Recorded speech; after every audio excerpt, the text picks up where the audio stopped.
Hi there, welcome to our daily video series, Question Reframed. And today's question is, why does one small issue cascade into chaos?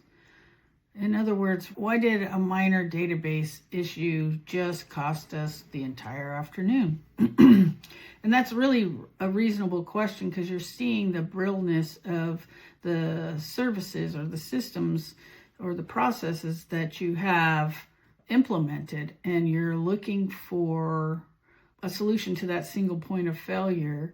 You believe that making every component stronger will make the system stable. And what's missing is containment, because you have a system of components. You've built dependencies that maybe you didn't consider when you were putting this together.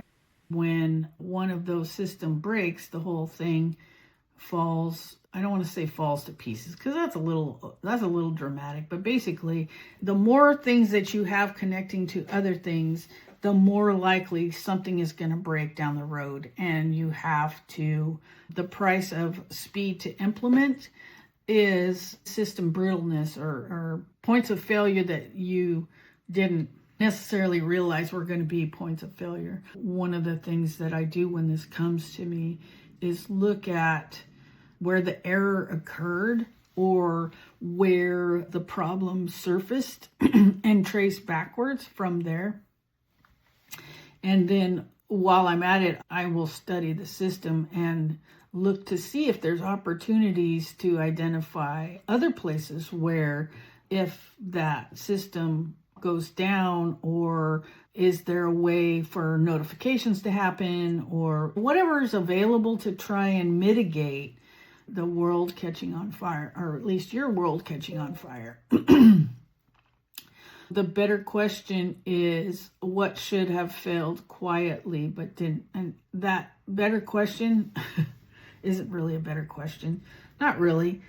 It's really of, what things should I consider that are going to cost problems if they break? Because like I said, the more things that you connect together, the more likelihood something is going to break.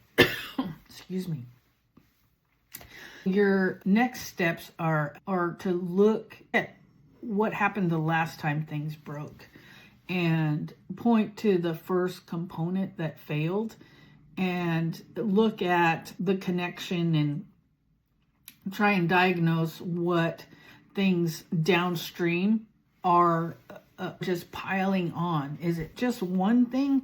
Was it two things? Was it those two things are related to each other, so the second thing didn't work? So you could put a step in there that says, hey, if I don't get an answer from this system, send an email to somebody or send a text to somebody. Don't continue. Stop here.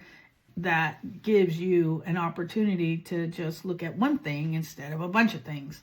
Sort of the waterfall effect. As always, if you have any questions, comments, concerns, let me know.